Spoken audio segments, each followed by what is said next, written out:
Hello, everyone. It's Michael Jacob with Unleashing Intuition Secrets. A lot going on in the world right now, so let's just jump right in. All right, so President Trump is having meetings, and he just had a Japanese prime minister, female, and I guess she got the most votes of any prime minister in history, or something like that. So good for her.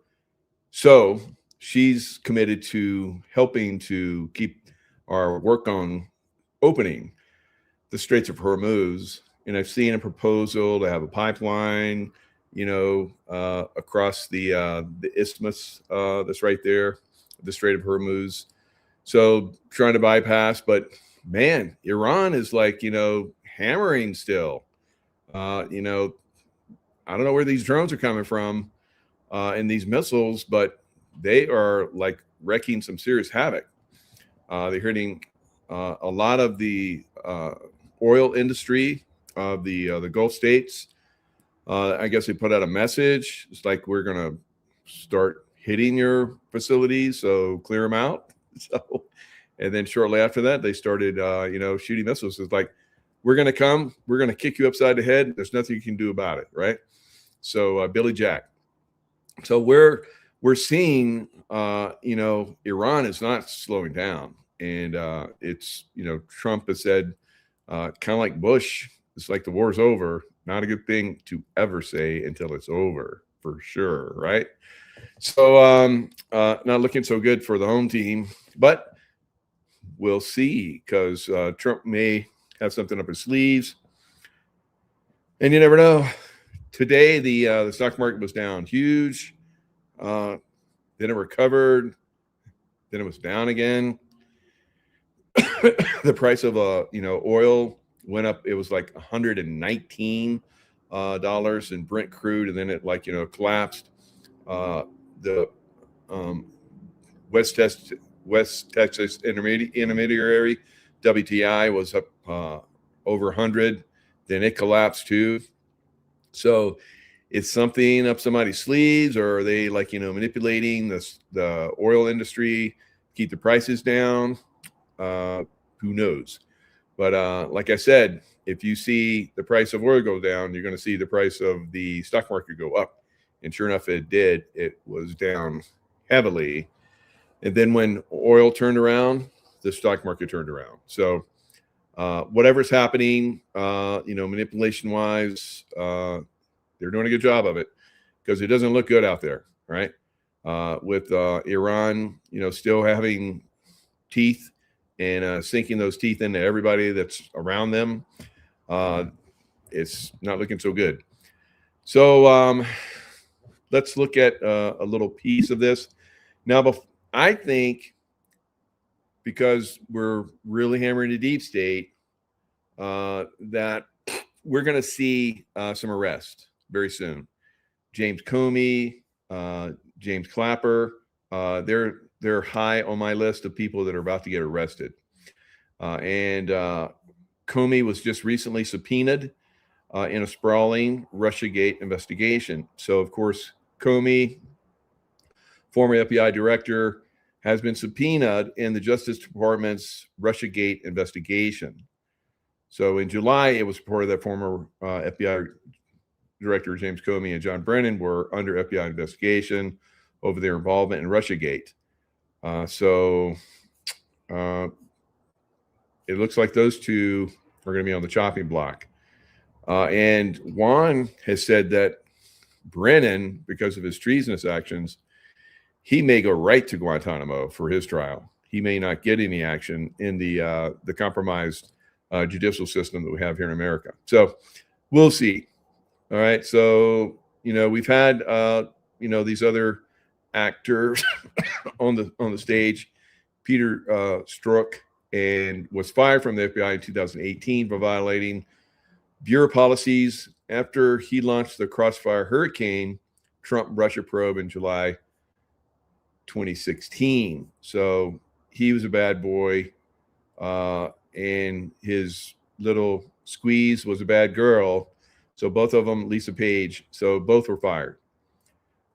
Now, they were fired, but why didn't they go to jail? So they launched an investigation that cause a lot of problems and cause taxpayers and all kind of crazy stuff. Should be some consequences for that, right? And maybe they did suffer some consequences. I don't know, but I think they lost their top secret clearance and all that kind of stuff, and in that field, you can't do any work after you lose that. So I don't know. Maybe they hurt them in other ways. So let's look at all the stuff that's going on out there as far as like the Iran craziness. So there was a S-300, which is a surface-to-air missile. They believe it hit an F-35 over Iran. So we heard reports that missiles had struck an aircraft carrier, and then today they reported, oh, well, we had a fire on an aircraft carrier, and we're going to have to go to Crete and get it repaired. It was from inside one of the berthing areas, and 600 of our sailors don't have any place to sleep now, except on floors and so forth. I can't imagine. Ship life is tough as it is. These guys have been at sea. Usually it's 6 months. It's coming up on a year, and they've already been extended to go to a year. So who knows? There's psychics said that they saw that aircraft carrier is going to get hit by missiles, and now we hear them saying they had to go into port in Crete and get it fixed. So were they hit by a missile? They're not gonna say, just like they're not gonna say that Netanyahu's in a coma or dead. So that's kind of the things that happen. So it's very suspect, right? That one day everybody's saying they get hit by a missile. The next day they say, oh, we had a fire on board our ship and we're gonna have to go into port. Now the ship, these aircraft carriers cost up to $13 billion. And one of the reasons why they said it was going to cost so much is because damage control was being extended. It was going to be fantastic. But yet here we have a massive fire on an aircraft carrier that displaces 600. Now, normally these ships have like 5,000 sailors on board. So 600, wow. Almost 1/5 of the berthing space just got taken away. So maybe one of those sailors set the fire so they could get some port time. That's a rumor that's going around too. So crazy stuff during these time frames, guys. All right, let's listen to a little bit of this. Of the past 24 hours has originated. To be more precise, the rapid sequence of events began the previous evening, on March 18th, 2026, when leading global media outlets distributed footage and photographs capturing the aftermath of a coalition strike against one of Iran's largest gas fields, as well. So this one of Iran's largest gas fields. Now, President Trump said that we did not do it.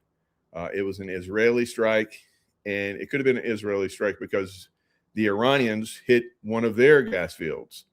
So, all the way out to Israel, Iran's still hammering Israel. Israel's going into Beirut, ground operations, displacing upwards of hundreds of thousands of people.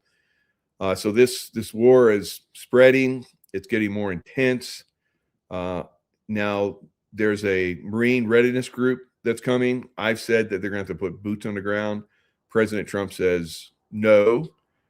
He's not going to put U.S. troop boots anywhere, right? And if I do put them somewhere, I'm not going to tell you guys, the press, of course. So that would be typical. They've got it planned, I believe. And so he's just telling them, no, we're not going to do that. Of course, they gotta, I think. So unless something is up their sleeve that I'm not aware of, which is always possible, they're going to put boots on the ground, right? Because this thing is escalating. They're not getting control of the situation. It's starting to get worse, right?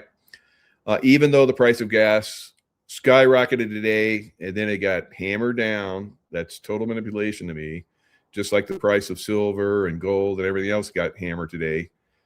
So is that natural? Is it normal? None of it's normal, but what part is being manipulated and what part's not? Against the country's fuel and energy infrastructure facilities. Analysis of these objective control materials allows us to say with considerable confidence that the struck objects sustained damage of a critical nature.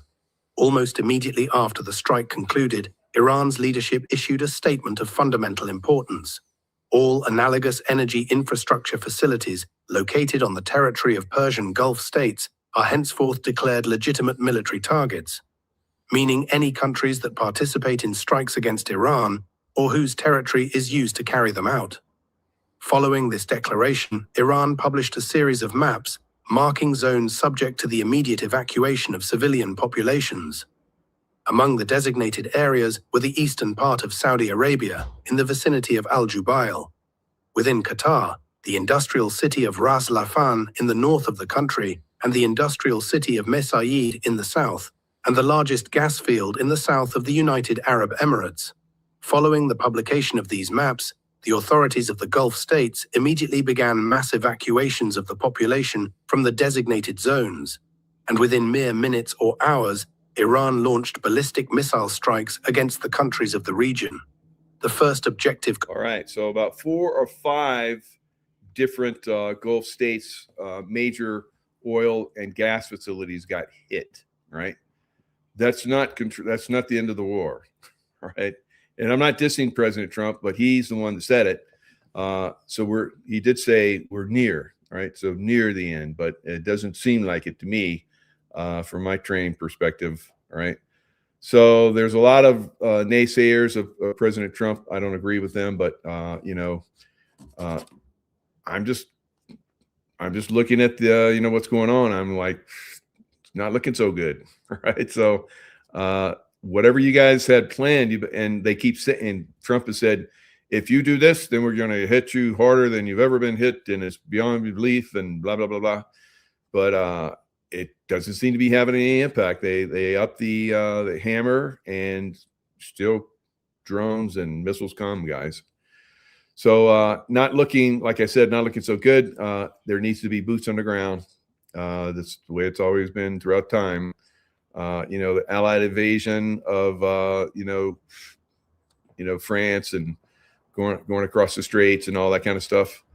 It's you can bomb, you can bring the ships in, you can bombard the coastline, and you can bomb it.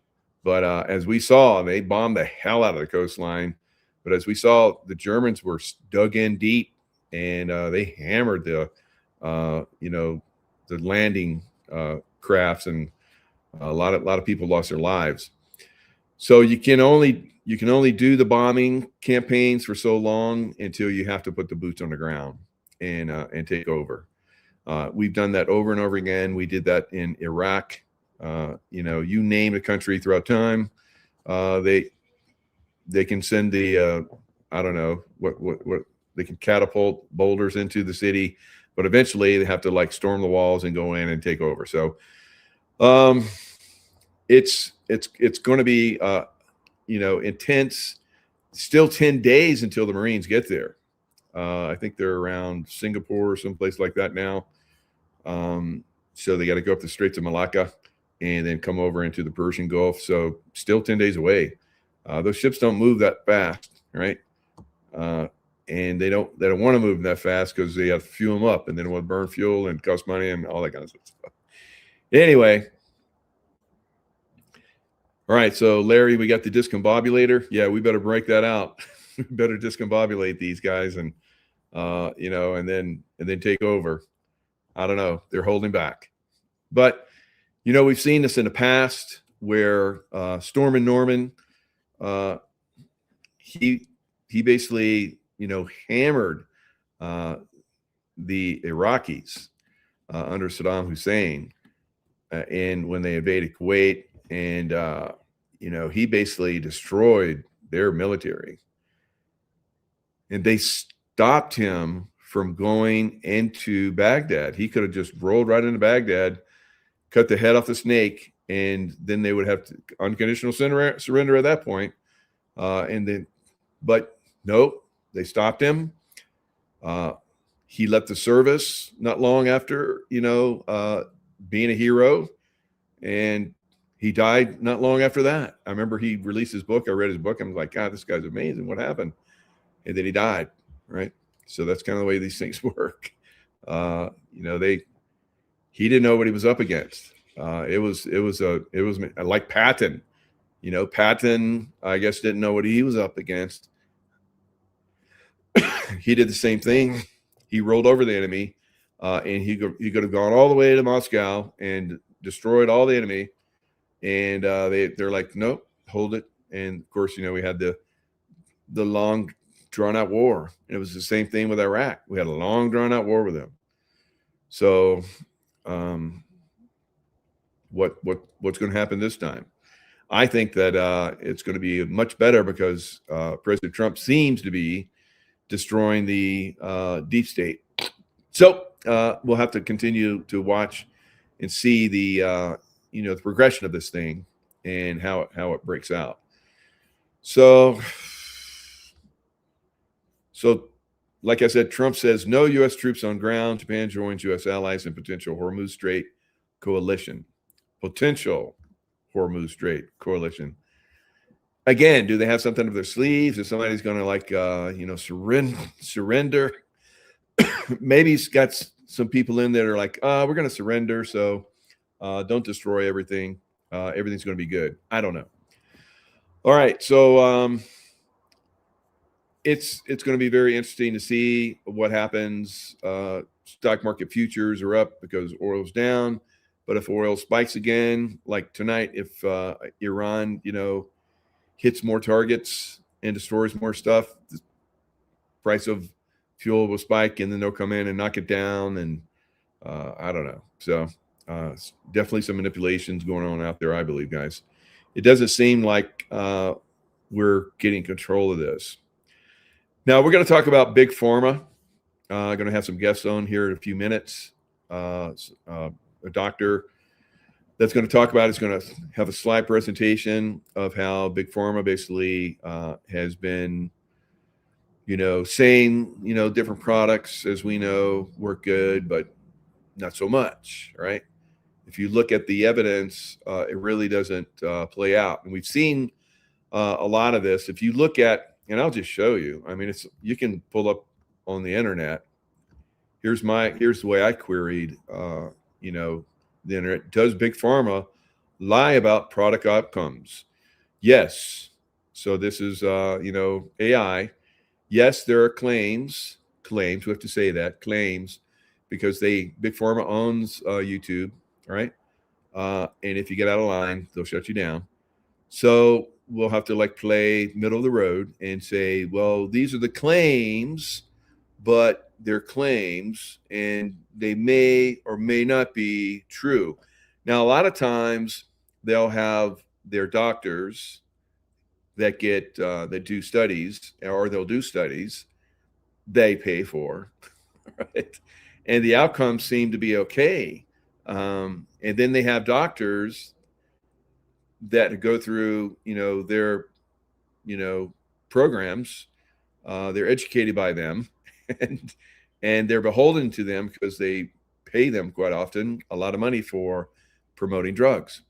And so, we're not getting a real full picture, because anyone that goes against that, they'll cancel them. They'll if you're a doctor and you go against their system, they'll take away your license. And they're like, well, they're not a doctor, we don't recognize them.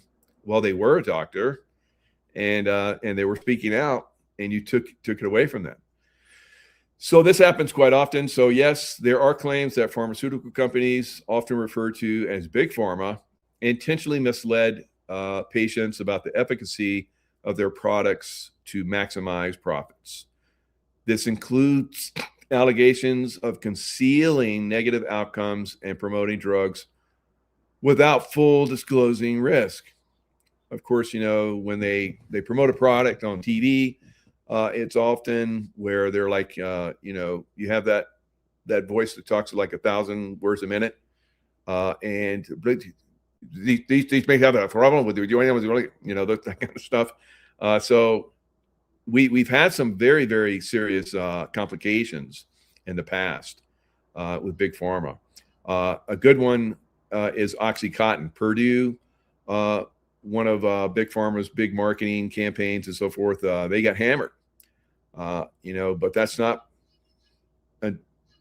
before they got hammered, they made, billions of dollars, and they'd ruined the lives and killed many, many people. That's not arguable.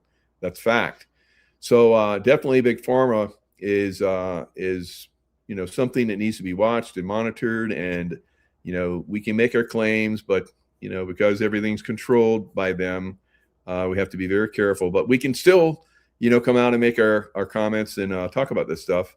And I'm going to have some guests that come on that are going to join us and actually do that. Oh, hi. All right, guys. Thanks for coming on. We've been on several times before talking about, the amazing product Skin Wisdom, but we're going to talk about a little bit more in depth this time. I know that you've got some really a great slide presentation. I think you're going to come out with. Well, that's for later. I was going to talk a little bit about that. We'll just talk on this one. Okay, fine. So, I caught the last little bit there of what you're talking about. I thought it'd be interesting just to start off with why I got even interested in learning more about what Big Pharma was doing. So I don't even think you know that. So right out of grad school, I started a biotech company that was focused on developing oncology drugs using nanoparticles and things of that sort.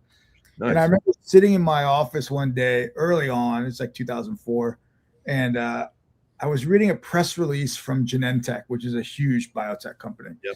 And they had an antibody drug, and I believe it was Herceptin at the time, I think Herceptin. And it was for a HER2 positive breast cancer. And I remember at this point, Genentech was 51% owned by La Roche.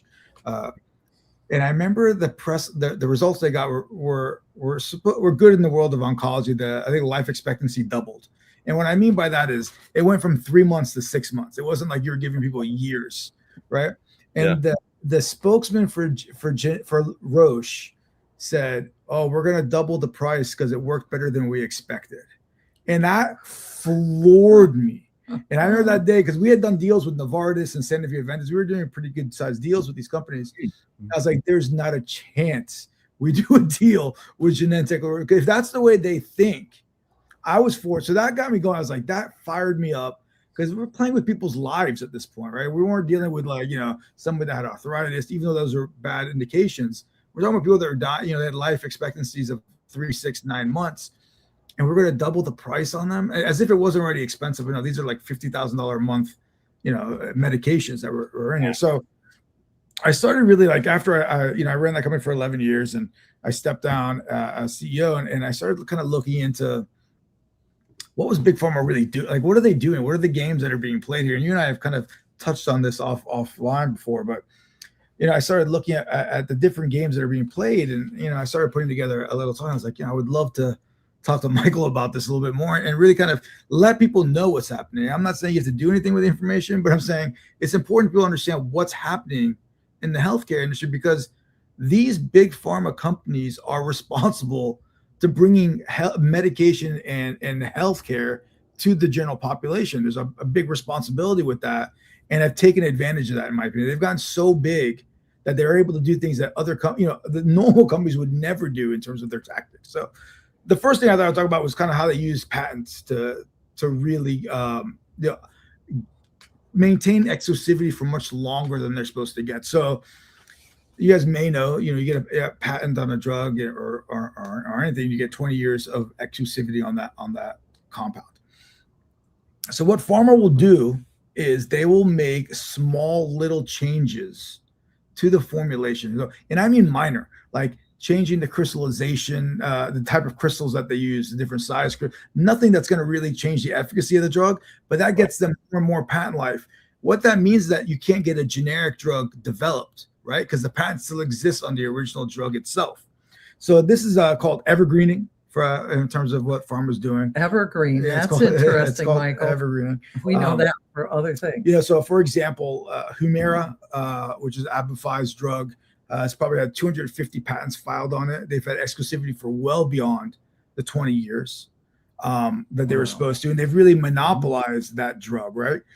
The other big example, and this is with Novartis, was Gleevec, right? Gleevec was a drug that was an oncology drug itself, and they were trying to repatent it using a different crystal structure than what was originally in the patents themselves. This actually went to the Indian Supreme Court, and the Indian Supreme Court ruled actually against Novartis for the first time, probably, saying that because there was no increase in efficacy, that there was no need for additional patent life extension and exclusivity for Novartis. Now, what that did was why it's so important is it took a drug that cost $2,200 a month to the patient down to $175 a month. Wow. Because generics are coming to the market now. And why that's important, the generics market is interesting because they can get to market quickly just by showing equivalency with the branded drug itself. And the way the economics typically work is for every generic that comes into the market for a drug, the drug price drops 10%. So the quicker you can get generics in, usually within the year or two, you get 5-6 different generics in, you're talking about a price now that's dropped in half or even more in some cases, which is a huge benefit to the patients themselves. So, the IP game is big pharma's IP departments are probably larger than the patent office, the U.S. patent office and stuff. They probably have more lawyers there than the U.S. patent office can handle. The other tactic they do is there's pay for delay, and this is a really one that bothers me, where a big pharma will pay a generics manufacturer to not develop the generic, right? Almost like if you remember back in the 80s, there was something called green mail, where if you're about to be taken over as a company, you basically pay the people that are trying to take over your company to just walk away from the deal.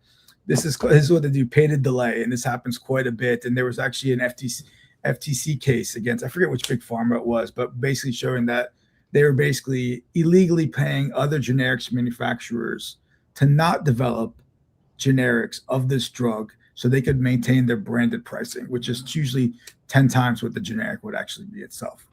Wow. Trump has really pushed the generics, right? Yeah, absolutely. And it's funny, who's really been big into it is Mark Cuban. Actually, he has a company where they only sell generics, and they're very upfront. It's the cost of the generic plus 15%.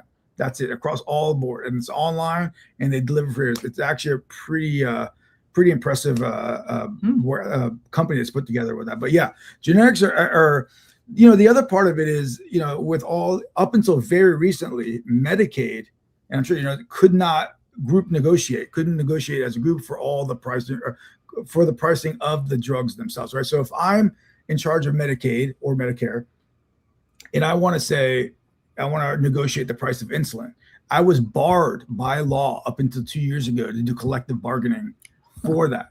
So every other country in the world, and this is where I get upset, every other country in the world is allowed to do that. So they get cheaper drug prices, right? So like insulin in the US will cost us $300 to $500 a month. In other countries, it's free or $70 a month, right? Jesus. Why that's a big problem is that it basically makes United States customers subsidize the R&D for the rest of the world, right? Because the pharma is making all of its money off of us. Then they're giving a subsidized price to the rest of the world. So the real money and innovation is coming from our dollars. And I find that just the fact we're paying more and we're giving the R&D to everybody else. It's crazy, right? I mean, you think about it from a logical standpoint, it's like, what are we doing here? That did recently change about 2 years ago, where they allowed collective bargaining on certain drugs to go forward. So that, and then the pharma's gotten to the size where they're so big, they're actually the largest spender on campaign contributions and lobbying efforts, ahead of the tobacco industry, ahead of the firearms industry, ahead of everyone. I think I'm checking in 2022, they spent $370 million on different federal races and lobbying efforts. Between 1999 and 2018, they spent $4.7 billion. Ooh. So they're getting these politicians in office, and these politicians are beholden to those and it goes beyond that, actually. Kind of to swerve a little bit into their influence is that there's always a revolving door at the FDA as well, where the regulators at the FDA aren't getting paid that much money, right? So they're working for the government, but then they leave and they're looking for their big paydays at pharma. And they know pharma's not going to give them their sweet little jobs if they're not ruling in their favor while they're at the FDA. Oh, right. There's a lot of that stuff, right? And there's something called PDUFA, which is a a way of accelerating your drug approval process that only big pharma can use because it costs a lot of money. But what you end up doing is giving you basically write a check to the FDA. They use that money to hire people to review your drug. So you're basically paying for your own approval. What do you think that actually does to the rate of approvals if you're paying for your own approval rates, basically, right? So, and I think the recent numbers I saw was up to 40% of the FDA's budgets coming through PDUFA fees now. So it's been completely taken over by the large pharma, and they're basically just funding their way through FDA process at this point, right? They're just writing a check and everything gets through. Sounds like a very similar system that happens in the military. You have the admirals and the generals. They promote these missile packages or ships or so forth, and there's a waiting period, fortunately, which I don't think it makes much difference. For when you leave the military, it's like a year before you can work for an outside source that is directly in touch with what you just left. But these guys wait their year, and they're probably going on speaking tours or something, getting paid for those, and then they go and work for those companies. Oh, I have come in contact with those guys over the years when I was involved in doing military contracts and so forth. They are shady, and it sounds like the same system that the big pharma is doing. If you think about it, a year is not that long to wait for a really fat 6 or 7 figure payout. Basically, multi-million-dollar account, from that point. That's I mean, these admirals and so forth, they make $100,000, which is like double what an average listing guy, senior listing guy does. But they get out and they're making millions. We have an admiral that spoke out against Trump, and I'm not going to name his name, but it was like this big deal that Amazon had, that they would give money to people that help the community. Right. So they gave him $50 million. Wow. It's like, that was his payoff for speaking out against Trump. Okay. So. Yeah. And you see that a lot with the FDA, and you see that also at at the patent office as well. A lot of these guys that are reviewing the patent. So I've been through that process. So the company I was at, we had 320 worldwide patents in 20 different families. So we were familiar with the process. We went through it a lot. And it is rigorous, and they'll find any reason not to approve the patent at this point, right? They're overwhelmed. But if you know that you're looking for a job from, let's say Merck or whoever, and you're on their patent, you keep getting their applications, you're going to be a little bit more lenient and hopefully go on and work for them in a couple of years after that. I don't think the patent reviewers are making 6 figures, to be honest. So, wow. Yeah. So, I mean, there's other ways that this happens too. I mean, in the world that I was in, we were looking for getting acquired, things like that. So there are big pharmaceutical companies that use acquisition as the tool as well, right? So for the most part, unless you're very lucky, a small biotech cannot take a drug from preclinical development all the way through phase 1, phase 2, phase 3. It's just too expensive and it's too risky, even if they go public between phase 2 and phase 3. Right? I mean, that's the standard. Right? Usually you make a deal with a pharmaceutical company after phase 2 where you get some efficacy. That big deal pays for the phase 3, and there's usually an acquisition clause or something that happens after that. That's a pretty standard deal. So what ends up happening is that there's 2 different things that happen. One is big pharma will acquire a small biotech that's developing a drug that is in the same space that their blockbuster drug is on. So, for example, I'm Pfizer and I've got Lipitor. Then a small pharma comes in, or small biotech, and they develop a new drug, which would actually be better than Lipitor, but they buy the company and then they shelve it, right? Yeah. So now you're not only you're helping the bottom line of Pfizer, but you're also hurting the people in the healthcare system as well, because this new better drug isn't going to ever get to the market, and you're still going to have to pay the premium that you would for the drug before that, right? The other way to do it is what Valiant Pharmaceuticals did, and this was a notorious thing they used to do.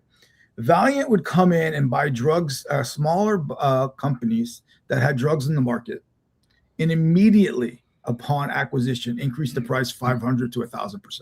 Oh my God. Immediately. because it was a drug that had its own monopoly. Either it was a drug that was for an orphan drug designation where it wasn't worthwhile for a big pharma to develop it because the markets were too small. And by small, I mean 20 million people. For them, that's a small market, right? Or it's or if it was, or if it was for pediatric or something like that, right? So these are people that are the most vulnerable, right? Because no one's developing drugs for small markets because that's everyone wants $1 billion blockbusters.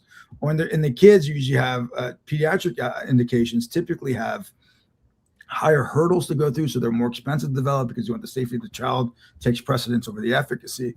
And what happens is those are the ones that are the most vulnerable to all this stuff, and they're paying the price either with higher prices. There was I forget the name of him. He's notorious, a hedge fund guy, young guy. He went to jail because of what he did. He actually ended up buying a pharmaceutical company, and the drug was the only drug approved for, I think, pneumonia caused by HIV. And he literally was like a 40,000% increase in the drug went from like $50 a month to like $1,500 a month. It was something crazy, and a lot of people just couldn't afford it. Insurance wasn't covering it at those prices, so those guys ended up suffering with those type of tactics. So so between the patents or the IP methods and the acquisition methods, they really and the lobbying on top of that, they have full control from top to bottom, which then brings up the last thing, which is that they control. People don't realize that if a pharmaceutical company, so a lot of people don't realize. So when you are under insurance and you pay a copay at the pharmacy of, let's say, $10, $20, $30, whatever your copay is, right? Once you tell the pharmacist, this is contractually obligated by the deals they have with the pharma companies. Once you tell the pharmacist you have insurance, he can no longer tell you what his real price is for the drug. And this is interesting. So let's say you have a $20 copay, but the pharmacist buys the drug for $5 and would sell it to you for $10 if you didn't have insurance, right? What ends up happening is you pay $20. The pharmacist gets his 10, but then they kick back 10 back to the pharma company. So they're actually getting paid $10 for your drug that you're getting. That blew my mind, actually, when I found out that's how that works. So you think you're getting a deal at only paying $20 for the drug, but you're actually paying the pharmaceutical company not only your premium, but that copay on top of it, 10 of it goes back to the pharmaceutical company. Wow. Yeah. That's insane. And that's what they do for most of these drugs. We really don't have any recourse because they have, they're billion-dollar companies that have football field full of lawyers that'll come after you. It's tough to work around this stuff. But there's a lot of companies. There's one woman in here. She said, I was once on 18 different meds at one time prior to awakening. Weaned myself off of them. Took 4 to 5 years, and now she only uses natural supplements. Right. And her health has improved tremendously. Yeah, and that's so. I don't know. My father passed away at 101, wow. And he was super healthy. Like when he was in his 80s, you would think he was in his 60s at the time. But then that's when they started, like he got an ear infection, right? So they gave him an antibiotic for that. Then there was this and that, and sort of diabetes. But they started giving him, the pills were crazy. And, we had to keep morning, noon, and evening pill packs. Also, and I can't tell you how fast the decline happened with all those drugs. There was a lot of over medication that's happening.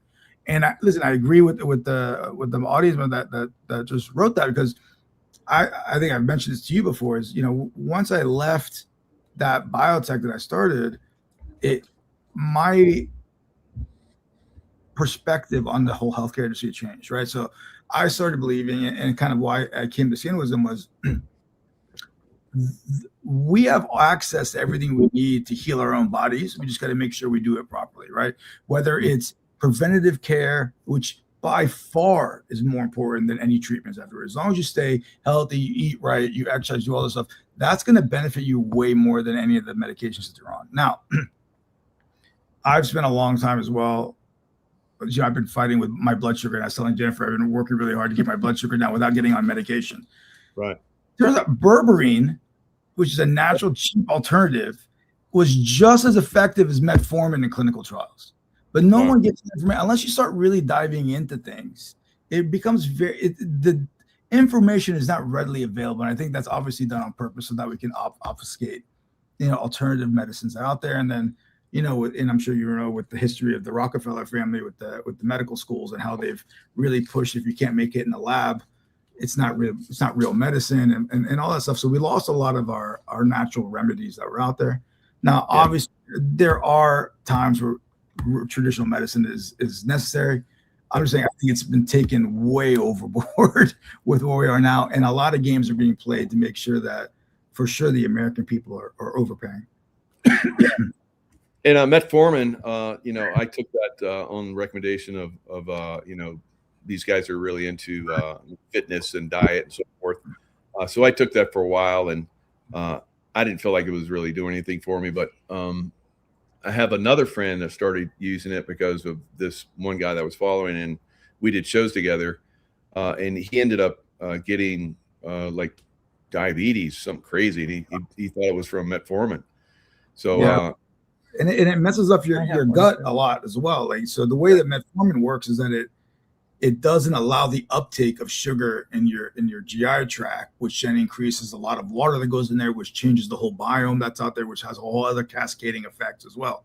And the joke we had when I was at this company, I had a very strong board at the time. There were a lot of smart guys, and they would bring out, whatever, Vioxx or whatever the drug was at the time, and they pull out the package insert. You just start reading off what the side effects are, by the way. A lot of times the side effects are infinitely worse than the indication that you're trying to treat. So again, I think a lot of this has to do with being informed and make sure, doing some research and it takes time and effort and things like that. But that's why I feel like I wanted to come on and really kind of address it, because it needs to be addressed and people need to understand what they need to learn. So the side effects, they push vaccinations and so forth. The measles is like their biggest one they push these days. They've had 2 children, I guess, for like 15 years back. I saw this one presentation. 2 children have died from measles from the last 15 years, but over 128 have died from adverse effects. So which do you want to go with?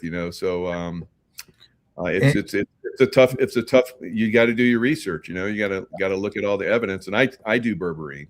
I started doing berberine several years ago, so I've been on it for quite some time. I do see a difference with the berberine. So you have to do your own research, and sometimes you have to be the guinea pig, your own guinea pig. So that's because everybody's different, Yeah, and I was telling Jennifer, I was like, so at Skin Wisdom, we're developing a bunch of new drugs cosmetics that we're talking about later. But I always test everything on myself first, because I know what's in there. I know they're all natural products. I know that I'm not going to cause any sort of real major issue. But they would never, if you're not willing to test it on yourself, I feel like you're lying to people out there, to be honest with you. So that's important. And now I think with all the available tools out there, whether different AIs that you like to use in the net, there's a lot of good ways to get that information.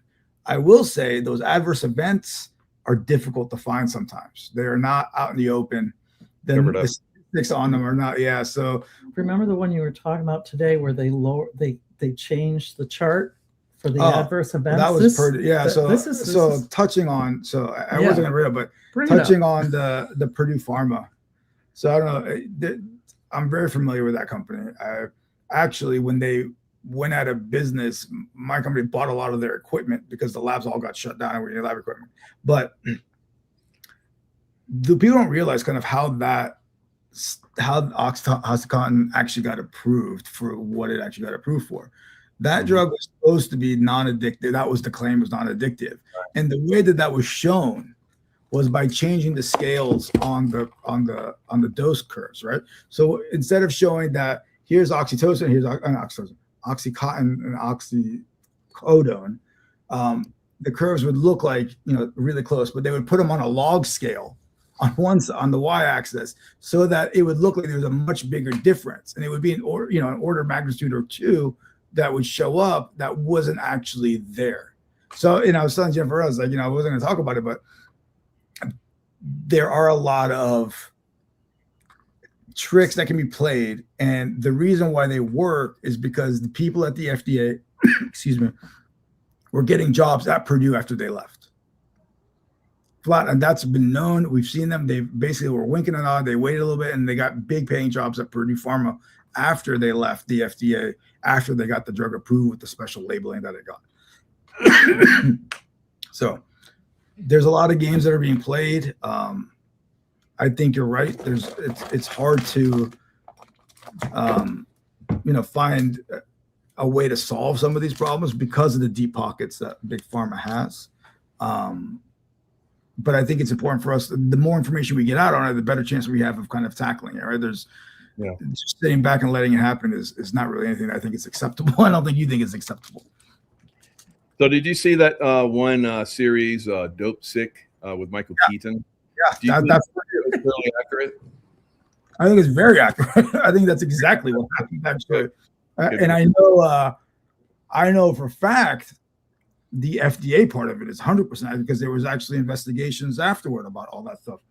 Yeah. There were criminal investigations.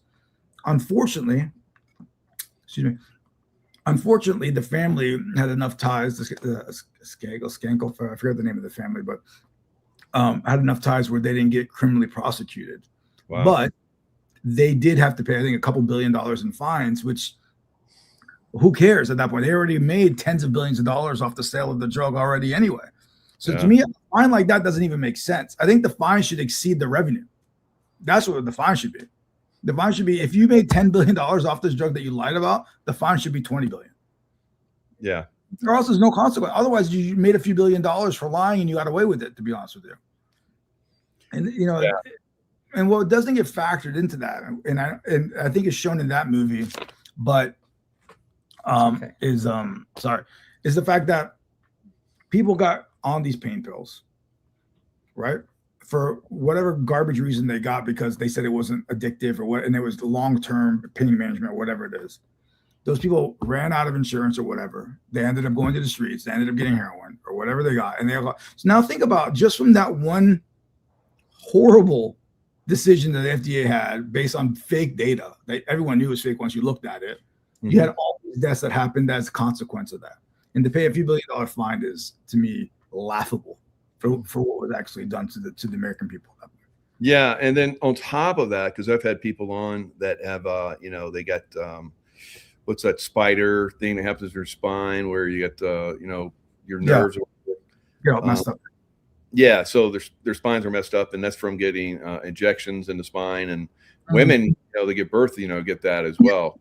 But it messes up their spines and their on medication for the rest of their lives after that. So a lot of those people, and we're talking millions in the U.S., they did have Oxycontin or some type of drug like that helped them, right. And they stayed within a parameter. They didn't get out of hand and so forth.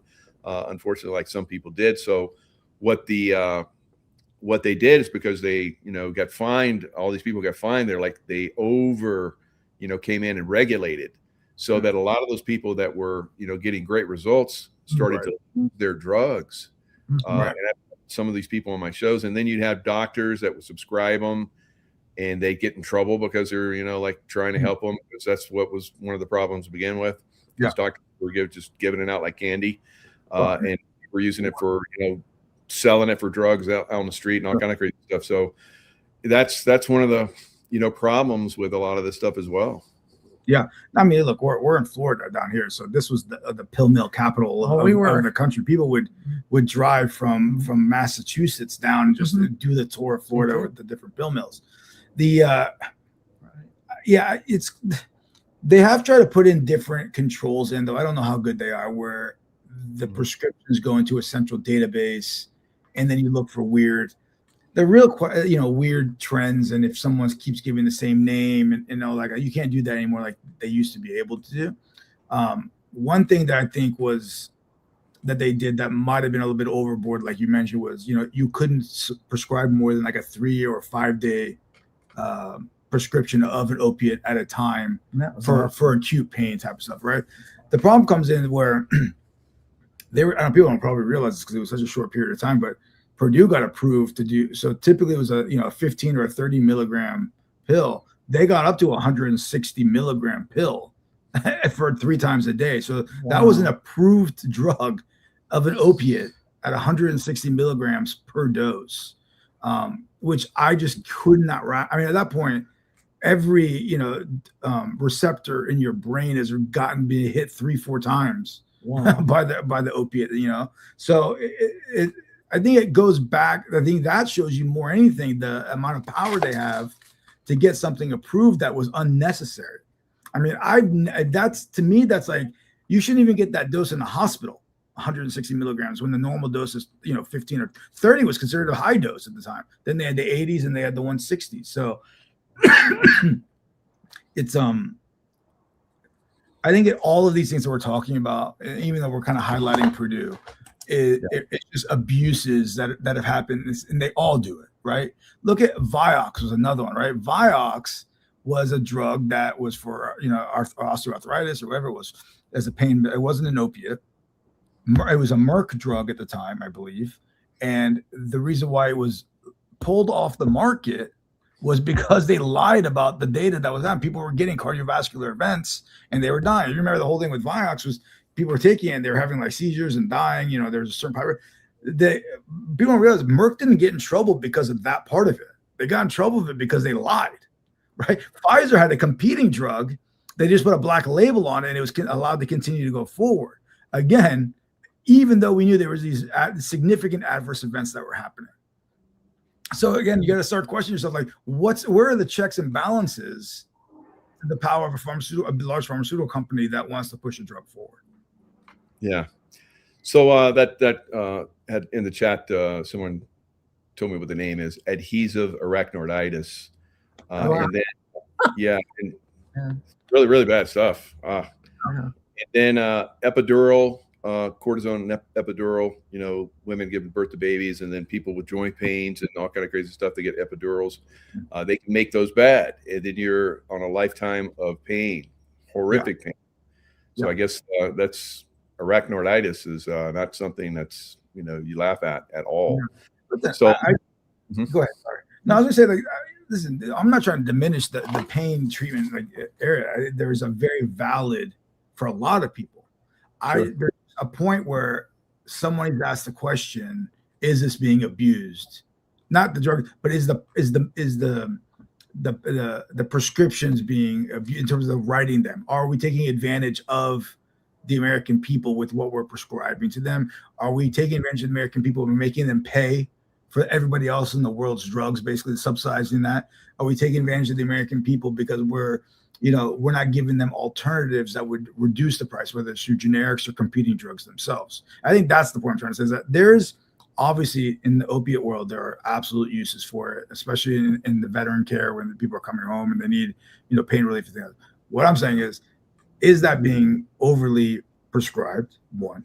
Two, if for all the drugs out there, have we set up a system, not on purpose, but what has happened is the pharmaceutical companies have gotten so large that they can do pretty much whatever they want. And it's very similar to how when we got the banking crisis, right? You had these companies that were so large that if they went down, they would crash the world economy. So we couldn't allow it to happen. Are we getting to that point in the pharmaceutical world now where if we don't allow them to do whatever they want, we're not going to get drugs or new innovation, we should say, in the drug world, right? And, people quote these numbers of $2 billion to create a drug. People don't really understand where that number comes. It doesn't cost $2 billion to make a drug. It probably costs closer to $800 million to make a drug. What they do is they amortize all the other drugs that didn't work into that number.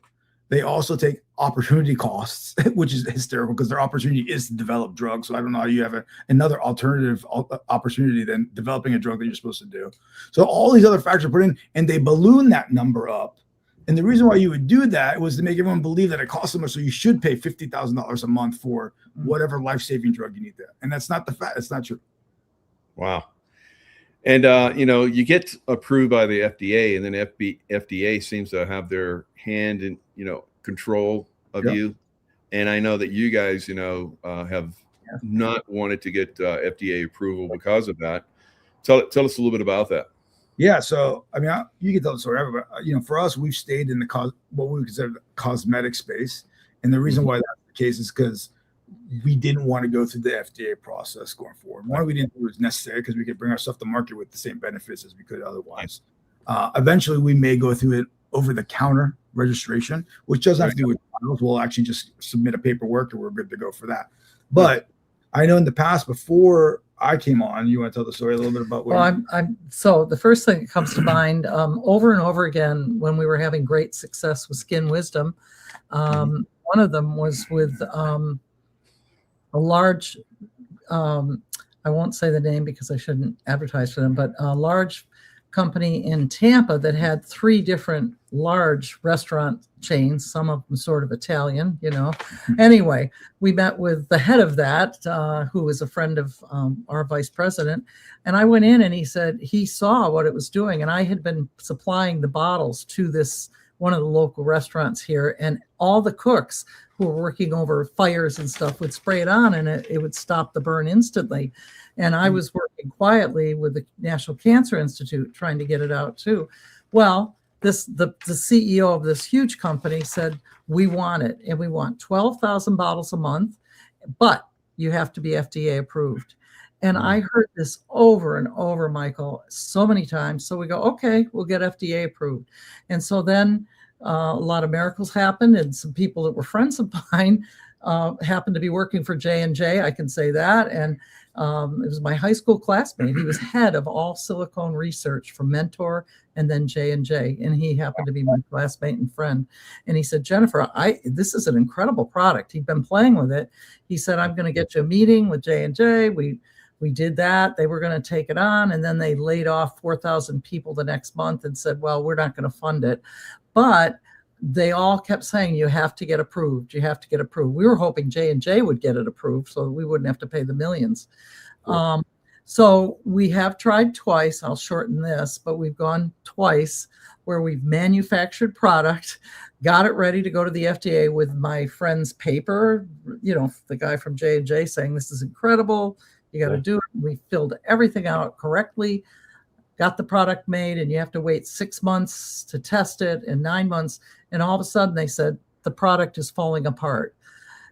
He was on our board at the time, and the person that had joined our board as we thought an expert for the FDA turned out to be probably an insider. And I won't say names, whatever, but I can still remember Habib and Dr. Bill Luria screaming, this product doesn't fall apart. And I've got this here to show you, this is 20 years.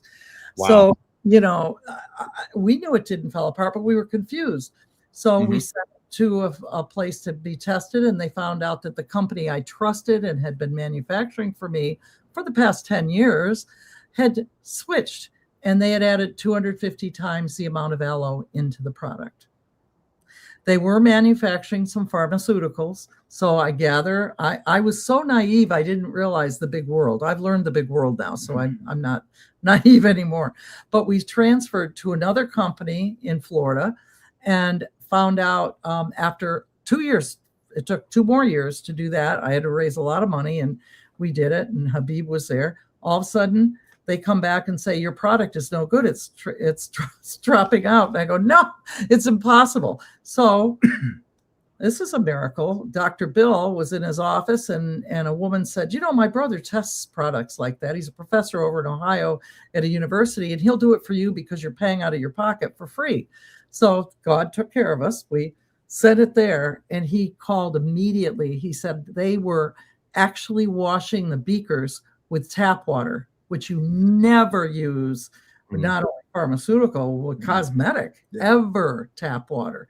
You always have purified water. And we'd gone into Estee Lauder. I'd seen companies with huge vats of purified water. They never manufactured. Sure. So we realized we'd been harmed twice, played with twice. Wow.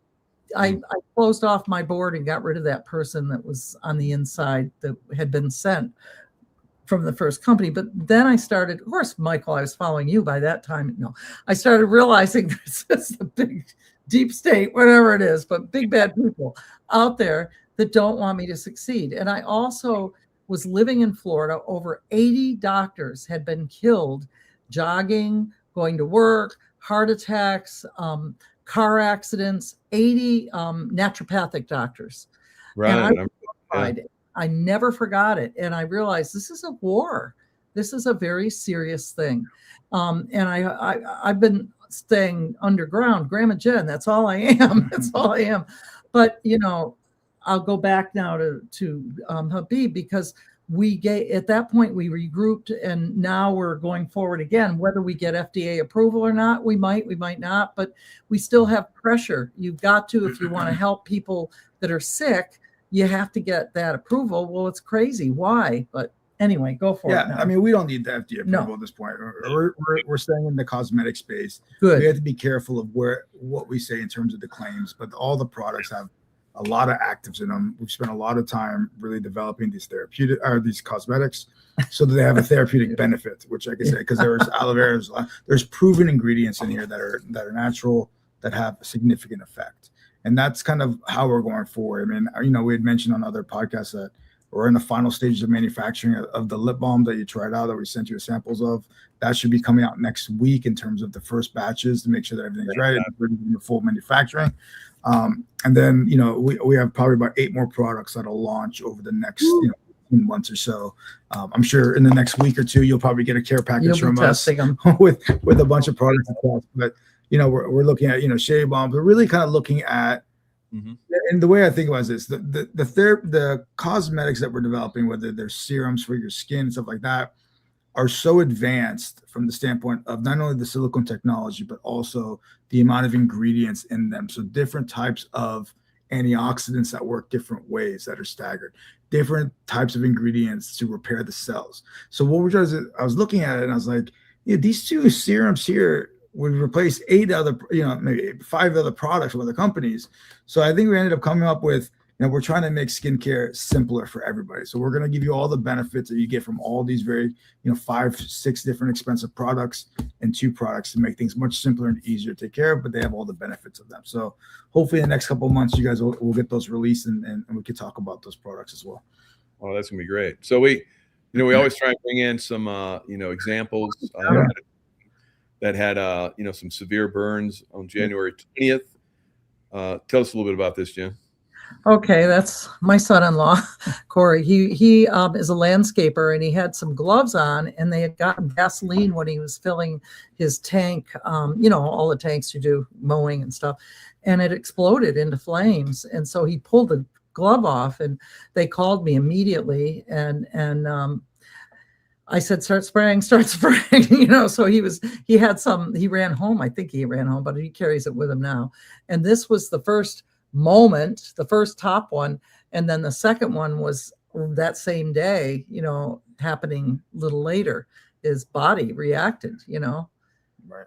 I've seen burns where they don't even happen like that if you get it in time, but I think he had to go home and get the spray, and it was a couple hours. So too bad.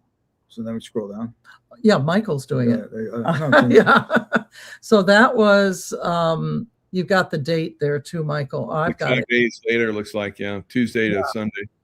Yeah. So I think that one is 5 days later. Yeah, January 25th, Sunday, January 25th. I've got it here too, Michael. And the first one's January 20th. So 5 days. Yeah. 5 days later, obviously they had popped, and that's what was left after 5 days. But here's what I want to point out real quick. So yeah, what you see here, and this is kind of a function of the Elasticone silicone technology that we use. So you don't see a lot of, obviously the wound is still healing itself. There was a pretty severe burn, but you don't see a lot of pooling and fouling of the wound itself. What I mean by that is when you have big wounds like this and you just leave them as is, certain parts of the wound you can see are uneven, and you get water pooling in those areas, which is what causes bacterial growth and other biofilm forming, which retards the healing pathway itself. when you apply the rescue spray, which has the atlanticone in it, it forms a permeable, semi-permeable film across the wound itself, and it actually evens out that water across the wound itself, so you don't get any pooling, and it actually makes the environment for healing better. Wow. So you get a protective barrier, and you're allowing oxygen to come through and start the healing process. Yeah, oxygen and CO2 can pass through, and you're actually are evening out the water. And I told him to just spray every time he felt pain, because it's a layer. It's like a Band-Aid, but it's clear. Yeah. Right.